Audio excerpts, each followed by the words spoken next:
नमस्कार, स्वागत है आपका खास खबर में और मैं हूं आपके साथ दुर्गेश पांडे। खास खबर में आज हम बात करेंगे कांग्रेस नेता राहुल गांधी की ओर से कैम्ब्रिज यूनिवर्सिटी में दिए गए बयान और उस पर बरपे हंगामे को लेकर। आपको बता दें कि कांग्रेस नेता राहुल गांधी कैम्ब्रिज यूनिवर्सिटी में MBA के छात्रों को संबोधित कर रहे थे। इस दौरान उन्होंने चीन की तारीफ की। उन्होंने जोर देकर कहा कि चीन शांति का पक्षकार है। उन्होंने कई उदाहरणों के जरिए अपनी बात को समझाने की कोशिश भी की। उन्होंने चीन की रणनीति का जिक्र किया, उनके द्वारा किए गए विकास की बात की और पश्चिमी देशों की विचारधारा पर भी विस्तार से बताया। राहुल गांधी ने अपने संबोधन के दौरान पुलवामा हमले का भी जिक्र किया। उन्होंने जम्मू कश्मीर को तथाकथित हिंसक जगह बता दिया। कांग्रेस नेता ने कहा कि कश्मीर इंसर्जेंसी प्रोन स्टेट है और तथाकथित हिंसक जगह में उस जगह भी गया था जहां हमारे 40 जवानों को मार दिया गया था। राहुल ने कहा था कि भारत में लोकतंत्र खतरे में है। मेरे फोन में भी पेगासस था। मुझे अधिकारियों ने सलाह दी कि मैं फोन पर सावधानी से बात करूं क्योंकि फोन की रिकॉर्डिंग की जा रही है। भारत में लोकतंत्र खतरे में है। हम लोग एक निरंतर दबाव महसूस कर रहे हैं। मेरे ऊपर कई केस किए गए, ऐसे मामलों में केस किए गए जो बनते ही नहीं। हम अपना बचाव करने की कोशिश कर रहे हैं। इसी को लेकर हरियाणा के गृह मंत्री अनिल विज ने निशाना साधते हुए कहा है कि कांग्रेस की कोई विचारधारा नहीं है। ये चाइना से पैसे भी लेते हैं और देश के बाहर देश का विरोध भी करते हैं। गृह मंत्री ने कहा कि ऐसा लगता है कि कांग्रेस ने मुहिम चलाई हुई है कि देश को अपमानित किया जाए।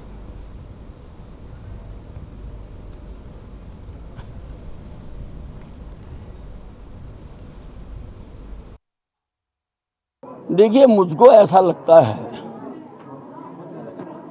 कि कांग्रेस पार्टी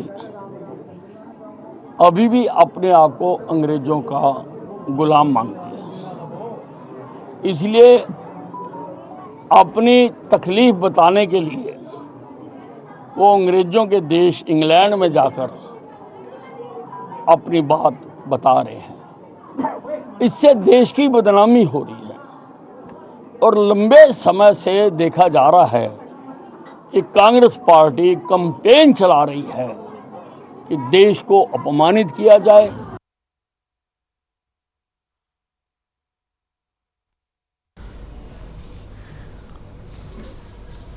तो कांग्रेस नेता राहुल गांधी ने हाल ही में कैम्ब्रिज यूनिवर्सिटी में MBA के छात्रों को संबोधित किया। उस दौरान उन्होंने चीन की तारीफ की और उनकी तरफ से यह जोर देकर कहा गया कि चीन शांति का पक्षकार है। उन्होंने कई उदाहरणों के जरिए अपनी बात को समझाने की कोशिश भी की। उन्होंने चीन की रणनीति का जिक्र किया।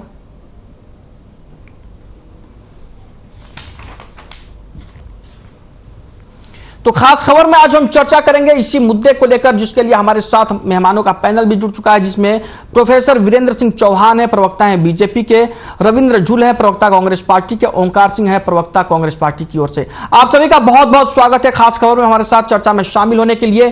सबसे पहले मैं रविंद्र झुल साहब के पास जाना चाहूंगा। चूंकि राहुल गांधी के बयान से हंगामा बरपा है तो पहला सवाल आपसे ही बनता है, बतौर एक भारत के नागरिक की हैसियत से मैं आपसे यह जानना चाहूंगा कि 1962 में चीन ने कौन सा शांति का पैगाम दिया था और हमारे देश के 37,244 वर्ग किलोमीटर जमीन पर आज भी उनका कब्जा हुआ है।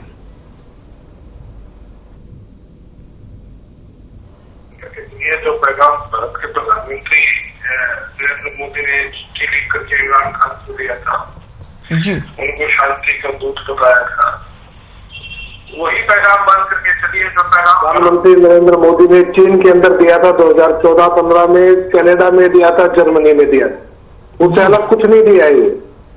जिस चीज के ऊपर भारतीय जनता पार्टी के द्वारा हंगामा बरपाया जा रहा है, पूरा 1.5 घंटे का यदि उस लेक्चर को सुना होता, समझा होता, लोकतंत्र की जो भारत के लोकतंत्र की जो खूबसूरती की जो तारीफ की गई उसके बारे में जिक्र ना करके उस चीज को उन्होंने उठा करके पिक एंड चूज स्टेटमेंट के रूप में उसका इस्तेमाल करके राजनीति कर रहे हैं। ये नहीं देखते कि भारत के प्रधानमंत्री नरेंद्र मोदी ने प्रधानमंत्री होते हुए कनाडा में, चाइना में और जर्मनी में इस देश और इस देश के नागरिकों की बेइज्जती करने का काम किया था। उसके बारे में ये चर्चा नहीं करेंगे। ये चर्चा नहीं करेंगे कि भारत के प्रधानमंत्री को तो हक हासिल है कि इमरान खान के बाद में चिट्ठी लिख करके उनको शुभकामनाएं देने का काम करें। उनके पास में ये शक भी हासिल है कि बिना आधिकारिक विजिट के पाकिस्तान के प्रधानमंत्री नवाज शरीफ के घर चले गए अनऑफिशियल विजिट के ऊपर जाकर के बिरयानी का खाने का जो है हासिल करें प्रोग्राम। उनके पास ये हक हासिल नहीं है कि यदि भारतीय जनता पार्टी की जो रूल है, जिस रूल ने लोकतंत्र को कम करने का, समाप्त करने का काम किया है, उस रूल के बारे में यदि कोई व्यक्ति क्रिटिसाइज करता है, उसके बारे में इनको किसी बोलने का हक हासिल नहीं है। विपक्ष को सरकार की आलोचना करने का हक हासिल नहीं है, लेकिन सरकार को और भारत के प्रधानमंत्री को भारत के बारे में विदेश में गलत शब्द बोलने का हक हासिल है। ये कौन सा हक की बात कर रहे हैं? ठीक है, प्रोफेसर वीरेंद्र सिंह चौहान जी, क्या कहेंगे आप? चीजों को समझने की जरूरत है जी। भारत के एक प्रमुख राजनेता अंग्रेजों की धरती पे जाकर, इंग्लैंड में जाकर, किसी विदेशी विश्वविद्यालय में एक ऐसे देश की तारीफ करते हैं जिसके बारे में वो अन्यथा भारत में कहते हैं कि उसने भारत की जमीन कब्जा रखी है, जी। जिसको वो बड़ा शत्रु मानते हैं, उस देश की तारीफ करें और अपने देश के शासन की, अपने देश के प्रधानमंत्री की आलोचना करें, तो क्या कहेंगे आप कि इनका मन कहाँ है? इनका मन भारत विरोधी है, इनका चिंतन भारत विरोधी है, इनकी सोच भारत विरोधी है। राहुल गांधी ने कोई नया काम नहीं किया है। इनकी पार्टी के अनेक नेता इससे पहले भी इस तरह की हरकतें कर चुके हैं। इस देश पर आतंकी हमला करने वाले जो जिहादी हैं, उनके साथ ये सम्मान सूचक जी शब्द लगाने वाले लोग हैं। ये वो लोग हैं जिनके शासनकाल में चीन ने लाखों हेक्टेयर भूमि भारत की कब्जा ली और आज तक इन्होंने ये नहीं कहा कि वो भूमि वापस ली जानी चाहिए, वो भूमि वापस आनी चाहिए। गजब के लोग हैं, सियासत भारत में करते हैं, प्रधानमंत्री भारत का बनना चाहते हैं और चीन और पाकिस्तान के गाते हैं। ये राहुल गांधी तो उस पार्टी के नेता हैं जिस पार्टी के एक नेता पाकिस्तान चले गए और वहां बैठ के कहने लगे कि भारत को नरेंद्र मोदी से मुक्त कराने में हमारी मदद करिए। तो इस तरह की नीच और निकृष्ट राजनीतिक सोच को बेनकाब न करें हम तो क्या करें? आप जरा इनसे पूछिए कि ऐसा क्या आन पड़ा था कि चीन की इनको तारीफ करनी पड़ी, ऐसी क्या इनके ऊपर प्रोफेसर वीरेंद्र सिंह चौहान जी, आता हूं आपके पास फिर से। ओंकार सिंह साहब को डिबेट में शामिल करते हैं। ओंकार सिंह जी, राहुल गांधी ने सिर्फ चीन के इशू पे ही नहीं बोला, उन्होंने तमाम मुद्दों पर बातचीत की, लेकिन चूंकि आपका संबंध कश्मीर से भी है, माफ कीजिएगा अगर आपके पुराने घाव उभर आए तो मुझे, लेकिन मैं ये जानना चाहता हूं कि राहुल गांधी ने यह कहा कि कश्मीर एक तथाकथित हिंसक जगह है और वहां जो हिंसा है वो प्रोन स्टेट है। क्या कहेंगे आप इसको लेकर? दुर्गेश जी, आज का यह बयान अनिल विज का, कौन है अनिल विज? क्या कहना चाहता है ये? जी। इसको बीमारी है सुर्खियों में रहने की। जी हाँ, ये प्रत्येक बात का बतंगड़ बनाता, कुछ नहीं है इसके। क्या है? इसको संविधान पढ़ना चाहिए। विचार और अभिव्यक्ति की स्वतंत्रता है। क्या कोई विपक्ष का नेता इससे पूछकर बोलेगा? इसको आदत है उल्टे सीधे बयान देने की। जी। अगर कोई व्यक्ति किसी देश के बारे में कुछ बोल रहा है तो उसका मायना समझ लीजिए। ये पूछकर बोलते हैं बीजेपी वाले किसी से, क्या इनको कुछ नहीं आदत है। और जहां तक कश्मीर की बात है ना, रोज ये व्यक्ति, ये अनिल विज रोज ही कश्मीर के बारे में बयान देता है। इसको बोलो जाके देख क्या वहां पे क्या पोजीशन है, वहां के लोगों के रहने वालों की स्थिति क्या है। नहीं, मैं ये कह रहा हूं कि राहुल गांधी ने कैम्ब्रिज में कहा है कि कश्मीर एक तथाकथित हिंसक जगह है। क्या कहा है क्या नहीं कहा, सुनिए राहुल गांधी ने क्या कहा क्या नहीं कहा, इसको पर अनिल विज को टिप्पणी करने की क्या आवश्यकता है? इसकी बात को जनता गंभीरता से नहीं लेती। अंबाला की बात करता हूं, इसका काम क्या है अनिल विज का? ये पर्चे दर्ज करवाते हैं, पर्चे जो व्यक्ति बोलता है विपक्ष को खत्म करने की साजिश सोचते हैं। अगर विपक्ष के किसी नेता ने, चाहे राहुल गांधी चाहे कोई है, कोई बयान दिया, अगर आपको उस बयान से कोई आपत्ति ले जाइए कोर्ट में, कर दीजिए मानहानि का दावा, पर्चा दर्ज कर दीजिए। पर्चे दर्ज करने की भारत हासिल है।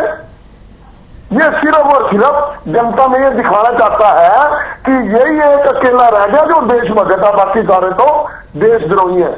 विचार अभिव्यक्ति की स्वतंत्रता, दुर्गेश जी आपको मालूम है, उसने अपने विचार प्रकट किए, इसमें क्या दिक्कत है इसको? ये भी अपने विचार प्रकट कर ले। लेकिन व्यक्ति विशेष को लेकर टिप्पणी करना ये गलत है। ये बीजेपी के सभी नेताओं के लिए गलत है। ये किसी व्यक्ति विशेष को लेकर टिप्पणी करते हैं, चाहे वो राहुल गांधी है, चाहे वो अभय चौटाला, किसी व्यक्ति विशेष को टिप्पणी नहीं होनी चाहिए। हर एक व्यक्ति को अधिकार है अपने विचार रखने का, विचार रखिए। नहीं, आप सहमत है कि नहीं? आपका क्या कहना है इस इशू पे? आपका क्या कहना है ये बताइए। मेरा ये कहना है, ये अनिल विज सिर्फ और सिर्फ सुर्खियों में अनिल विज के बारे में आपने बोल दिया। मैं ये जो बात कह रहा हूं कि राहुल गांधी कह रहे हैं कि कश्मीर एक तथाकथित हिंसक जगह है और ये वहां जो हिंसा वो प्रोन स्टेट है। देखिए, कश्मीर का रहने वाला हूं मैं, हमें हिंसा वहां पे बर्दाश्त नहीं है, लेकिन हमारे को लेकर हमेशा राजनीति की गई है, चाहे वो बीजेपी है चाहे कांग्रेस है। राजनीति की गई है, वहां शांति स्थापना करने की कोशिश ही नहीं की गई। अब भी बीजेपी सरकार पिछले 8.5 साल से क्या कर रही है? ठीक है, वहां करिए शांति स्थापित, उद्योग स्थापित कीजिए, हमारे जैसे को वापिस वहां पे ले जाइए। क्यों ठीक है। स्थापित होना चाहिए? रविंद्र सिंह धूल साहब, होना चाहिए। जो भी विचार हैं सबके ओंकार सिंह जी कह रहे हैं कि विचार अभिव्यक्ति की स्वतंत्रता है, देश में सबको है। राहुल गांधी का विचार है अपना, वो रख रहे हैं। लेकिन सबसे बड़ी बात यह है कि कश्मीर जो एक लगातार फ्लैश पॉइंट बना रहता है, मामला इंटरनेशनल है, तमाम बातें यूएन में भी होती हैं, उसको लेकर इस तरीके की बात करना कि वहां तथाकथित हिंसा है, ये वहां थोपी गई है क्या हिंसा? किसी और ने थोपी है वहां पे, या वहां हिंसा नहीं है, जबरन ये झूठी बातें फैलाई गई हैं कि कश्मीर में हिंसा होती है? मुझे एक बार बताइए आप, अभी हमने निकृष्ट कथित निकृष्ट सोच का भारतीय प्रवक्ता जो है, मैंने टिप्पणी सुनी थी। निकृष्ट सोच मैं बताता हूं, जब भारत के प्रधानमंत्री ने चीन के अंदर कहा था कि एक समय होता था कि भारत के अंदर जो है पैदा होने वाला व्यक्ति ये सोचता था कि मैंने कोई पिछले जन्म में पाप किया था और उसके बाद मैं इस देश के अंदर पैदा हुआ हूं। ये भारत के प्रधानमंत्री की 2015 की टिप्पणी बता रहा हूं, चीन के अंदर जाकर के कही थी। भाई मुझे ये बताइए कि भारत के प्रधानमंत्री को ये क्यों पाप लगता था कि एक ऐसे देश की जनता ने उनको मुख्यमंत्री के रूप में चुन करके 10 साल तक की कुर्सी पर बिठाया था, गुजरात के मुख्यमंत्री के रूप में। उन्होंने कहा कि 2014 से पहले भारत के हर एक नागरिक को ये लगता था कि हमने कोई पाप किया है तो इस देश के अंदर पैदा हुए।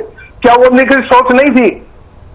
मुझे ये बताइए कि किसी की इंडिपेंडेंट न्यूट्रल सोच को उनकी स्पीच के 1.5 घंटे के अंदर से 2 रेफरेंस निकाल करके चर्चा कर रहे हैं। आप इस बात की चर्चा क्यों नहीं करते जब उन्होंने कहा कि भारत महान देश है, भारत का लोकतंत्र महान देश है, हम एक महान देश के नागरिक है, उसके बारे में चर्चा क्यों नहीं करते?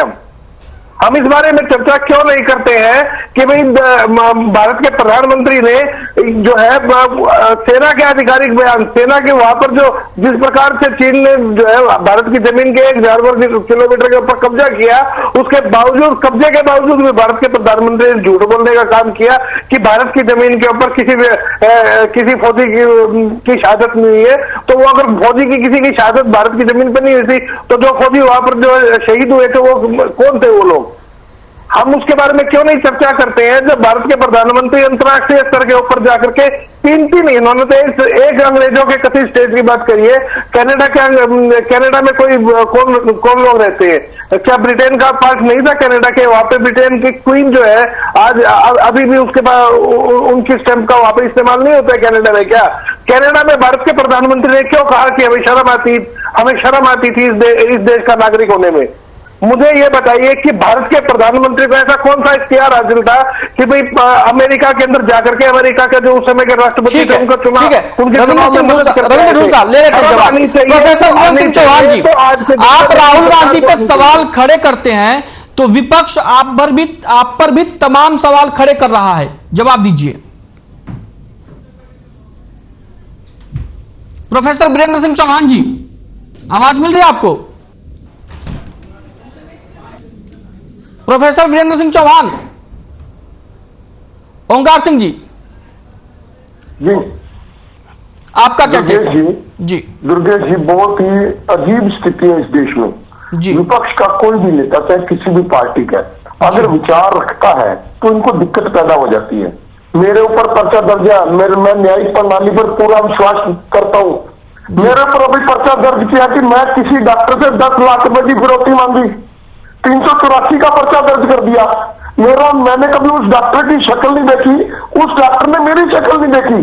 इन लोगों को दिक्कत सिर्फ यही है कि विपक्ष में कोई आवाज ना उठाए, लेकिन हमारे को पता हम संविधान के रखवाले भी हैं और संविधान को पढ़ा भी हुआ हजारों बार।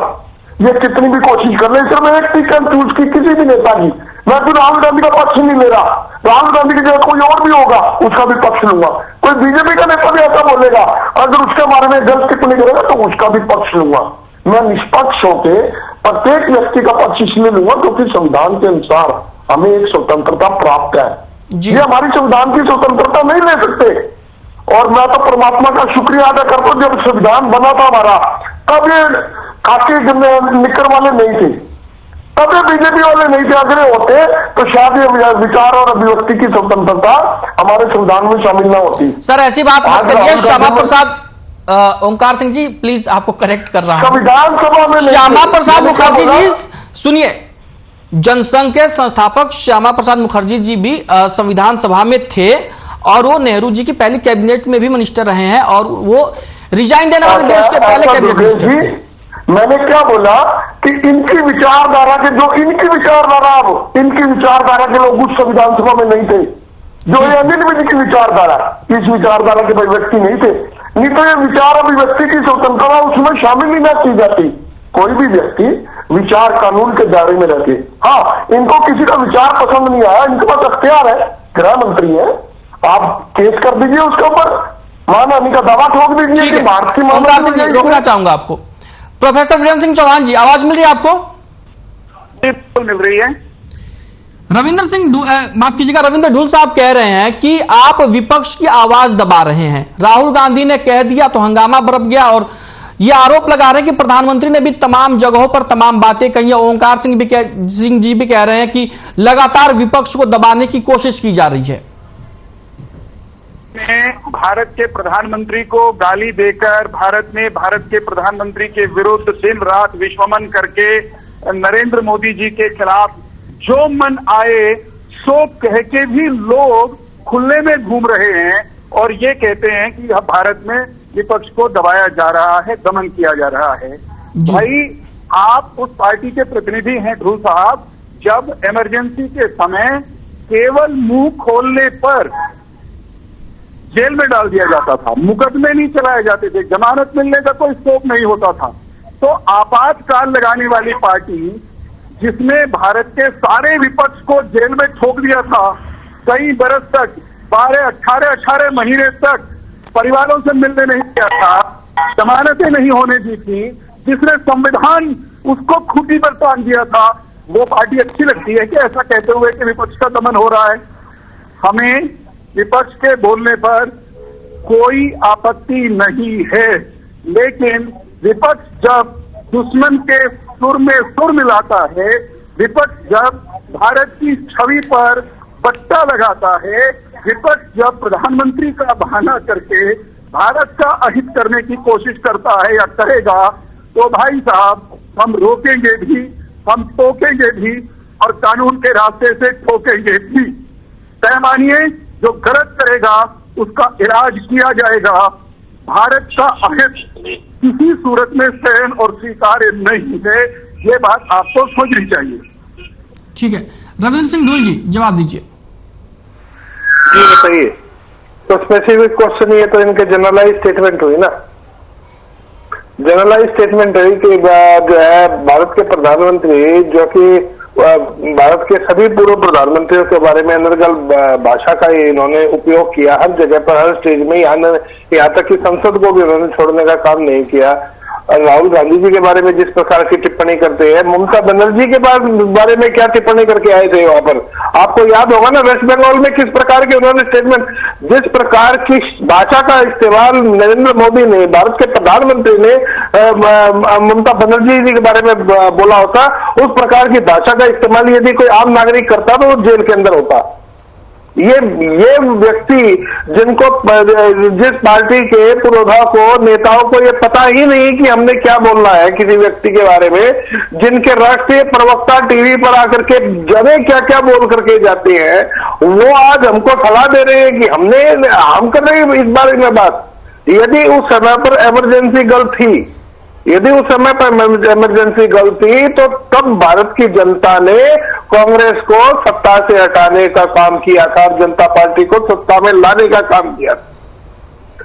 जब भी लोकतंत्र के अंदर, लोकतंत्र की यही खूबसूरती होती है कि यदि कोई पार्टी, यदि कोई नेता कोई इस प्रकार का कदम उठाता है तो जनता उनसे जवाब मांग लेती है। ठीक है, तो आज के दिन में जो है, जो जिस प्रकार की जो इस्तेमाल किया जा रहा है, संसाधनों का इस्तेमाल किया जा रहा है, विपक्ष को दबाने का काम किया जा रहा है और किस तरह से पिक एंड चूज उठाया जा रहा है। मैं कह रहा हूं, बार बार कह रहा हूं, ये 2 घंटे के उनके बोल में जिसमें उन्होंने जब 99% से अधिक भारत की समय की कमी है, समय कमी आपको रोकना चाहूंगा। ढूल साहब, ओंकार सिंह जी, आप भी कह रहे हैं विपक्ष को दबाया जा रहा है। अभी ढूल साहब ने कहा कि इंदिरा गांधी ने इमरजेंसी लगाई थी तो उसका खामियाजा उन्होंने भुगता था, जनता ने जवाब दिया था। आप भी जनता के यहाँ, जनता के दर पे जाइए। दुर्गेश जी, पहली बात तो मैं स्पष्ट कर दूं, भारत की छवि सर्वोपरि है हमारे लिए जी। हमारे अपने से, हमारे अपने परिवार से ऊपर है भारत की छवि।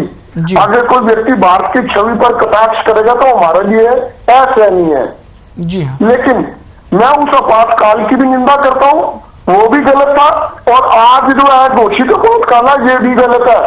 आज क्या स्थिति है? आज भी तो यही स्थिति है, फिर वो आपातकाल लागू नहीं है। आपने कहा जनता के बीच में जाना चाहिए, बिल्कुल बहुत बढ़िया बात है, लोकतंत्र में यही एक तरीका है। जनता सर्वोपरि है, परेशान हो जाते हैं, बिल्कुल जनता सर्वोपरि, जनता के बीच में जाना चाहिए। आपको याद होगा 24 तारीख को भाई अभय सिंह चौटाला जी ने परिवर्तन पद यात्रा निकाल रखी है, जो लगातार 7 महीने चल रही है, जनता के बीच में जा रहे हैं। दुर्गेश जी, हम जनता को बता रहे हैं कि ये क्या कर रहे हैं इनके नेता। आज अनिल विज गृह मंत्री बन गया और ये क्या कर रहा है? क्या इसको सिर्फ बयानबाजी देने से मतलब है और कोई मतलब नहीं इसका? ठीक है, आपको रोकना चाहूंगा, समय की कमी है। प्रोफेसर वीरेंद्र सिंह चौहान जी, फाइनल कमेंट दीजिए प्लीज।